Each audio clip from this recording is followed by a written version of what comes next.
E a respeito da grande tribulação e da volta de Jesus, Jesus mesmo diz assim: eu asseguro a vocês que não passará esta geração até que todas estas coisas aconteçam. E tem gente que interpreta esse verso aí como se fosse para a geração dos apóstolos, né? Eles que viram tudo acontecer, inclusive a volta de Jesus. A geração dos apóstolos. Tá. Gente, se essas profecias da volta de Jesus, da grande tribulação, fosse para a época dos apóstolos, se essa é a interpretação, então Jesus errou. E Jesus errou feio, então. Porque os apóstolos morreram todos. Aquela geração não sobrou ninguém, morreu tudo. Ninguém foi arrebatado, ninguém foi ressuscitado. Eles não passaram pela grande tribulação, a maior tribulação de todos os tempos no mundo inteiro. Eles não passaram por isso. Então Jesus errou. Não, mas Jesus não errou. Mas se isso realmente aconteceu para aquela geração, ou Jesus errou, ou então os historiadores bíblicos ou do mundo também erraram de não ter registrado o maior acontecimento de todos os tempos. Imagina só, registraram o nascimento de Jesus. Humilde lá numa manjedoura, numa estrebaria, escondidinho. Foi registrado. Foi registrado a morte de Jesus no meio de dois bandidos. Essa morte foi registrada. A ressurreição de Jesus também foi registrada, porque os discípulos, os apóstolos, muitas pessoas viram Jesus novamente vivo. Mais de 500 pessoas viram. Agora, a volta gloriosa de Jesus, que ele vem com todos os anjos, entre as nuvens, e todo o olho verá, conforme a profecia de Jesus, todo o olho verá. Então, o mundo inteiro viu, mas ninguém registrou. Os apóstolos foram arrebatados daquela geração, todos daquela geração viram isso acontecer? É claro que não, gente. É claro que não. Precisava explicar isso? Isso só prova, é só pensar um pouquinho no passado e procurar a história, que você vai ver que isso não aconteceu. Para entender, vamos primeiro fazer uma interpretação simples, uma interpretação de texto. Depois a gente aprofunda um pouquinho mais. Mateus 24, no verso 34, diz assim: eu asseguro a vocês. E a vocês é para os apóstolos. Jesus falando para os apóstolos que perguntaram para ele. Eu asseguro a vocês que não passará esta geração até que todas essas coisas aconteçam. Se fosse para os apóstolos, Jesus diria assim: eu asseguro a vocês que não passará a sua geração até que todas essas coisas aconteçam. Ou, eu asseguro a vocês que não passará a geração de vocês até que todas essas coisas aconteçam.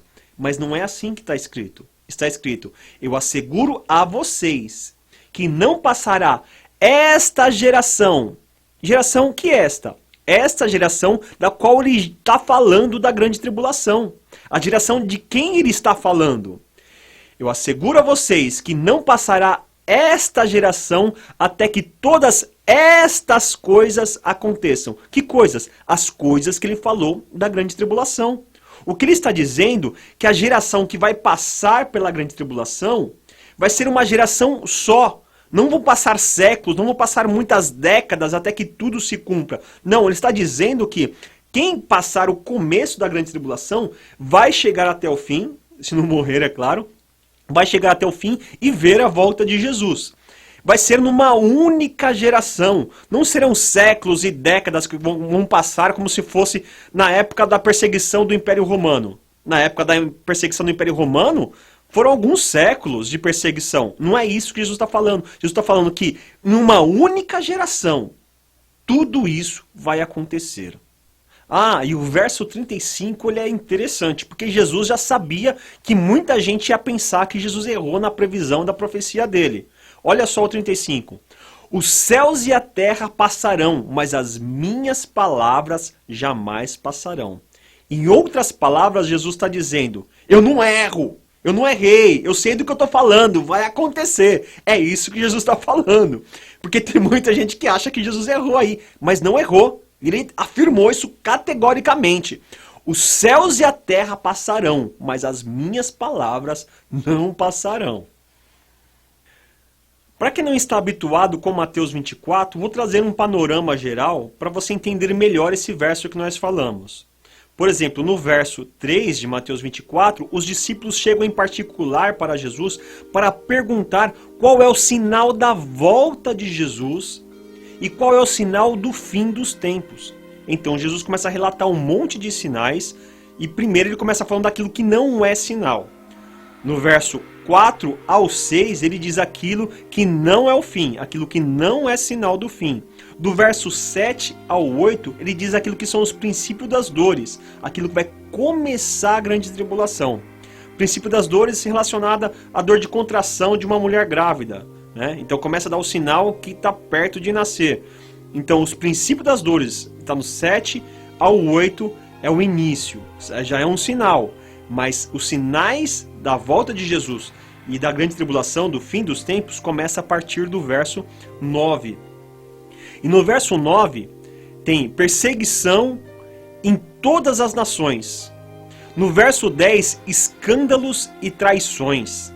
No 11, muitos falsos profetas. No 12, muita maldade e pouco amor. 13, perseverança e salvação. Mesmo em meio a essa aflição desses últimos tempos, ainda os santos perseveram e são salvos. No verso 14, a pregação do evangelho em todo o mundo. O evangelho continua sendo espalhado para todas as nações. Agora no verso 15, daí o caldo engrossa, começa a ficar muito mais difícil. Porque no verso 15, entra o sacrilégio terrível. Daí fica difícil.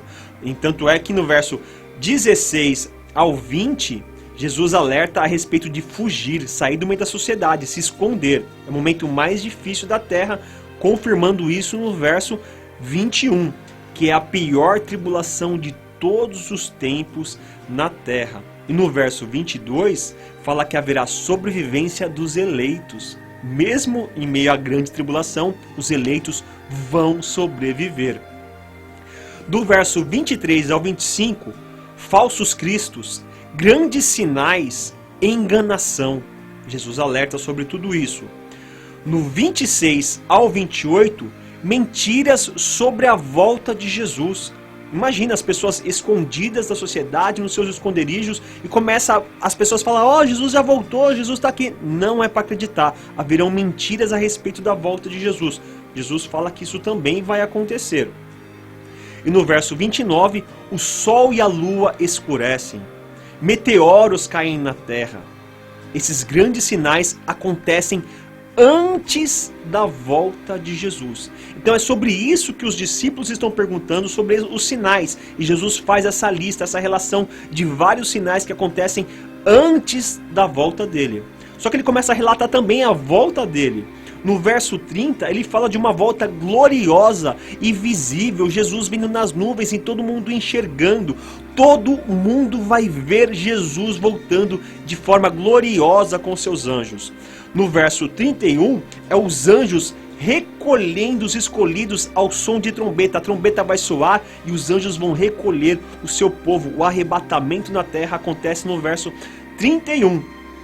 Daí então chegamos no verso 32, que Jesus ensina a gente ver esses sinais, da mesma forma que a gente vê os sinais da natureza.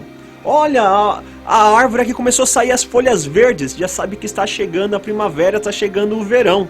Da mesma forma ele ensina, veja esses sinais, vocês sabem que está chegando a minha volta. Daí eu quero ler na íntegra a partir do verso 33.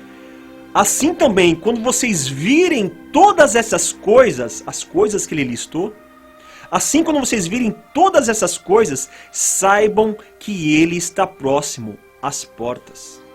Eu asseguro a vocês que não passará esta geração, a geração que ele relatou essas coisas. Eu asseguro a vocês que não passará esta geração até que todas estas coisas que ele falou aconteçam. Os céus e a terra passarão, mas as minhas palavras não passarão. E há quem questione, né, mas quanto tempo é uma geração? Se for buscar a geração bíblica, normalmente é 40 anos. Há quem diga que a geração é 70 anos. E nos tempos modernos, há quem diga que a geração são 10 anos só. Até mesmo eu, que não sou velho, às vezes eu falo assim, puxa, no meu tempo, né? Como se meu tempo já tivesse acabado. As gerações passam rápido agora. Mas enfim, eu não quero entrar no mérito de ficar perguntando, questionando qual que é o tempo de uma geração. Não me importa isso. O que importa é aquilo que Jesus queria dizer, que não vai passar décadas, não vão passar gerações para viver esse momento da grande tribulação. Não. Quem vai começar, vai finalizar e vai ver a volta de Jesus acontecendo. Quem passar o tempo ruim vai viver o tempo bom também. E isso é maravilhoso. Vai ser um tempo curto e para mim, isso já estou feliz da vida de saber que vai ser um tempo curto o período da grande tribulação. Vai ser numa única geração.